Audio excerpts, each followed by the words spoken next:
Yanağın güldü canım, o güzel bakışların.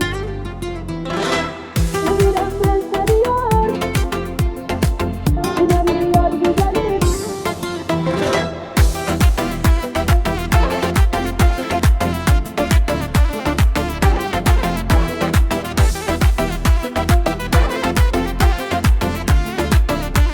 Aranjman Ferit Zirve. Senden sonra yoktur men için yar güzeli. Gitsen kalacak gözlerim ağlar güzeli. Hiçbir gözele vermemişem gönlümü ben. Senden sonra dünyada kimin var güzelim?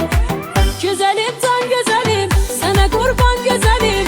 Bu deli gönlüm olup sana heyran güzelim. Güzelim tan güzelim, sana kurban güzelim. Bu deli gönlüm olup sana heyran güzelim. Yanağın güldü gülüm, dodağın baldı gülüm. O güzel bakışların tanımı aldı gülüm. Sevirem ben seni yar, beni yatmana olar. Sinemi yar güzelim, görür kimde ne var?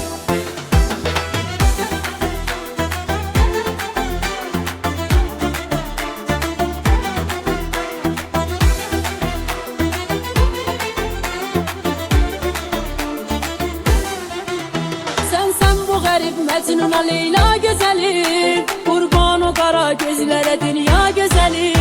Sen bakışından beni heyran eleyen. Eşkım ben için oldu muamma güzeli.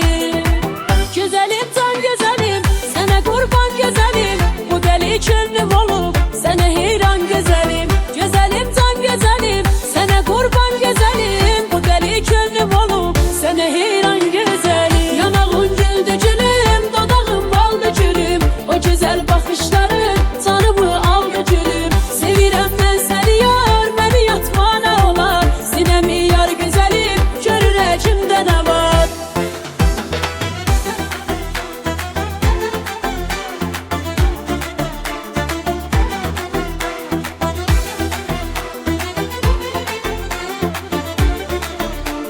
Aranjman Ferit Zirve.